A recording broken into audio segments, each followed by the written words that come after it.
Pernah kepikiran nggak gimana ceritanya sebuah perang yang lokasinya ribuan kilometer jauhnya, malah bisa bikin harga-harga kebutuhan pokok di dekat rumah kita jadi naik? Nah, hari ini kita bakal bedah tuntas gimana sebuah konflik militer di Timur Tengah bisa mengirim gelombang kejut ekonomi ke seluruh dunia dan ya, sampai ke dompet kita masing-masing. Oke, jadi gimana semua ini nyambung? Mari kita telusuri jejaknya satu persatu. Mulai dari ledakan rudal di Timur Tengah sampai ke angka-angka yang merah di pasar saham global. Ini dia koneksinya.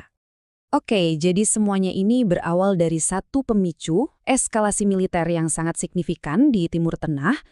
Rangkaian kejadiannya itu berlangsung cepat banget. Dari serangan awal, langsung ada balasan sampai keluar ancaman penutupan. Nah, ancaman terakhir inilah yang bikin seluruh dunia panik. Karena ini menyangkut satu jalur perairan yang, luar biasa vital.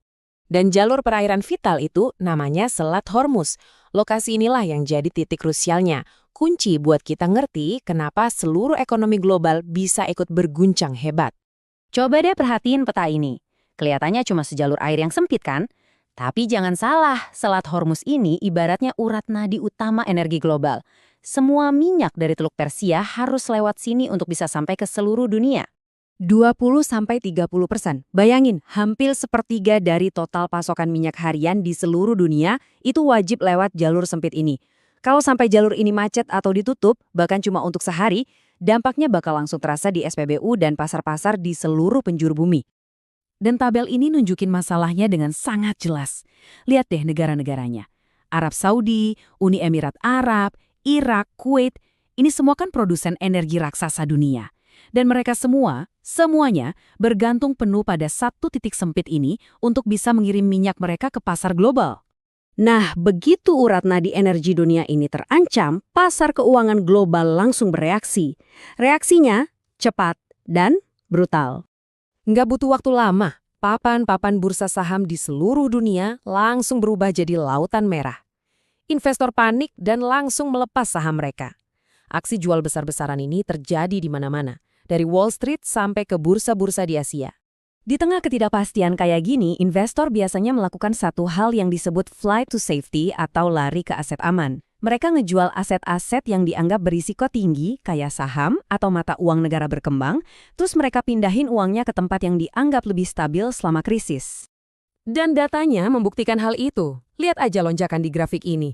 Harga emas dan nilai tukar dolar AS, dua aset aman yang paling utama, langsung meroket. Kenapa? Ya karena diburu sama investor yang lagi cari perlindungan finansial. Terus, apa artinya semua ini buat kita di Indonesia? Nah, ini dia poin krusialnya. Gimana gejolak besar di tingkat global ini akhirnya menciptakan efek domino yang kerasa langsung di negara kita. Dampaknya benar-benar terasa seketika. Indeks harga saham gabungan kita anjlok, rupiah langsung melemah lawan dolar, dan seperti yang kelihatan jelas di data ini, ratusan miliar rupiah dana asing ditarik keluar dari pasar kita dalam waktu yang sangat singkat. Dan seperti yang ditekankan oleh ekonom Wijayanto Samirin, ancaman terbesarnya itu justru inflasi. Gangguan pasokan energi ini ujung-ujungnya bakal bikin harga-harga barang yang kita beli setiap hari bisa jadi jauh-jauh lebih mahal. Tapi, menariknya, di tengah kekacauan ini, ternyata nggak semua pihak itu rugi. Selalu ada yang diuntungkan. Sekarang, mari kita lihat kemana sebetulnya uang-uang ini mengalir saat krisis terjadi. Logikanya sebenarnya cukup simpel dan bisa kita urutkan di sini. Ancaman di Selat Hormuz bikin harga minyak dunia melonjak. Ini otomatis membuat perusahaan-perusahaan energi jadi super untung. Akibatnya, para investor langsung berbondong-bondong membeli saham mereka, bahkan yang ada di Bursa Indonesia sekalipun. Krisis ini jadi pengingat yang sangat keras buat kita semua. Di dunia yang saling terhubung seperti sekarang, ternyata nggak ada yang namanya keamanan finansial yang absolut. Sebuah peristiwa di belahan dunia lain bisa mengubah segalanya dalam sekejap. Jadi, pertanyaannya sekarang adalah, gimana caranya kita bisa lebih siap untuk menghadapi gelombang kejut berikutnya?